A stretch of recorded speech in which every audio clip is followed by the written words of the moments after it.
I programserien 10 år senere følger vi en næsten helt almindelig overgang fra Rønde Gymnasium. 10 år er gået, og meget har forandret sig. Eller har det det? Vi har mødt 6 skæve eksistenser, hvis minde har brændt sig ind i deres klassekammeraters hukommelse. For 10 år siden blev Anders Bendix student fra Rønde Gymnasium. I dag er Anders ikke længere uskyldige puttere, men holder sig til kronvildt.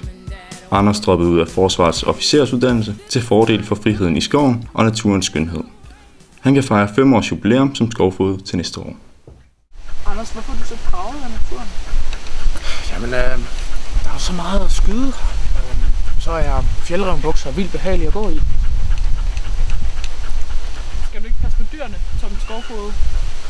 Jo, men jeg skal jo også holde bestanden nede, hvis du forstår, hvad jeg mener.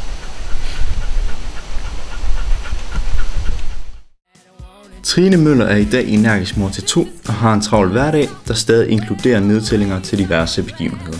Trine arbejder stadig flittigt som Zumba-instruktør, men har skiftet de svedende gymnasieelever ud til fordel for en flok pensionister, der desværre ikke er helt så nemme at komme i kontakt med. Trine, hvem var din yndlingslærer i gymnasiet? Det var helt klart Trine Tvedbrik Thomsen. Alle de idræt B-timer, alle de rytmiske opvarmninger, vi havde, altså virkelig. Og musikken. Altså, jeg har aldrig været sådan noget Zumba-event, som har været så godt som idræt B-opvarmning. Og idræt B bestod jo ikke rigtig af andet end opvarmning, det ved vi jo godt. Men altså, Rasmus Sebak, Nick og Jay, du tager mig tættere på himlen, altså, det er virkelig, altså Trine. Det var virkelig, altså, min karriere, den er sat på grund af dig. Ja, altså, Trine, hvad kan jeg sige? Vi er navnesøstre. Trine, er der ellers andet, du savner fra gymnasietiden? Ja, så skulle det være, altså jeg savner virkelig meget at bare kunne skrive på Facebook, når jeg har lyst til det der Zumba. Altså virkelig, nogle gange kommer det bare til mig, at nu har jeg fandme brug for at danse noget Zumba. Og så de der gamle mennesker, de er fandme aldrig på Facebook jo. Altså, det nytter bare ikke noget. Altså, mine opdateringer, der er aldrig nogen, der ser dem. Jeg bliver nødt til selv at like dem. Der er bare så mange ting, jeg gerne vil dele, og der er bare ikke nogen til at modtage. Men nok om Facebook. Er det ikke tid til, at vi snakker lidt om mine huddiamanter? Jeg har fået mange nye, og altså, der er mange forskellige former og altså, farver, og så har jeg også nogle tatoveringer, jeg gerne vil vise jer. Martin Gribben Grebe har forfulgt sine spejderdrømme og er nu leder for alle de unge spejdere på Djursland. Hans karantæne på poppen er desværre blevet forlænget på ubestemt tid, men heldigvis har Martin fået et tæt forhold til naturen, der ikke dømmer ham for hans mere eller mindre alkoholiseret adfærd. Martin, hvad er det du så snitter? Jamen, det er sådan en oplukker. Jeg kan åbne min for helvede, den er åben. Og tom.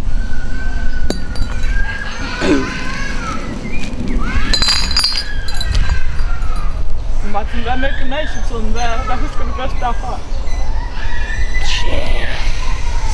Chikkeli, ciao. Jeg skal have nogle flere bajer.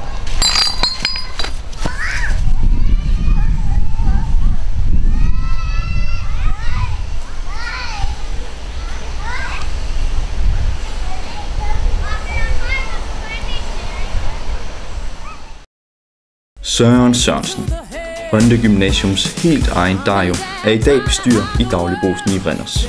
Søren søger kærligheden, men har haft travlt med at se efter gården, hans barndomshjem. Heldigvis er der jo andre og mere virtuelle måder at komme i kontakt med det modsatte køn på.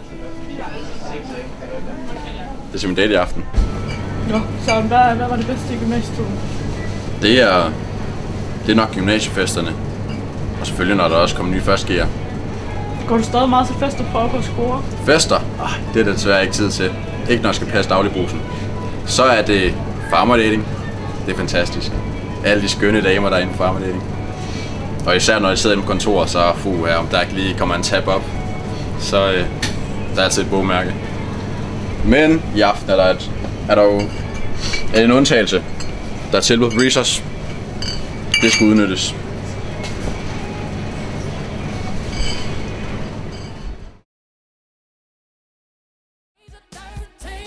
Johan Mathias Munk har langt om længe taget sine svenske rødder til sig og indset, at frisbee ikke er en sport i Danmark. Mathias er flyttet til Malmø og spiller nu på det skånske Ultimate-hold. Vi fangede ham i Danmark i forbindelse med et LAN-party, hostet af en af hans tidligere bærerkollegaer. Planen er, at jeg skal lægge dybdeafleveringer til mine venner, som bare løber, og så skal vi score nogle point. Vi må se, hvordan det går. Vi går i gang. Hvad fik dig til at omfavne den svenske kultur i så høj grad, Mathias? Jamen altså, jeg har længe ledt efter et folkeslag, som ligesom har kunne acceptere den måde, jeg bærer de her læderbukser på, som jeg så godt nok ikke lige er på i dag, men de er simpelthen blevet en del af mig, og jamen, der er flere eksempler på, hvordan der er blevet taget billeder af min bag, mens jeg står foroverbøjet i de bukser. Og det er altså, den like-hunter, som jeg er, så accepterer jeg jo det, og så jeg synes jeg sgu, det er dejligt, at folk accepterer det. Er der noget, du savner fra gymnasiet? Der er sgu mange dejlige minder, men altså de ture ned til kantinen i tipausen, hvor jeg virkelig fik nyt den bolle, som Else havde smurt til mig, og der var den måde, hun bare smurte det smør hen over brødet på, og så bare en ordentlig klat syltetøj. Det var vidunderligt. Efter mange år på teologistudiet har Andrea endelig fundet et sogn, hun kunne frelse for ugudeligheder og blasfemi. Hver søndag nyder Torshærs indbyggere godt af hendes milde røst og kreative fortolkninger af Bibelen. Og Jerusalem kan jo både tolkes som byen Jerusalem eller som Jesu lem.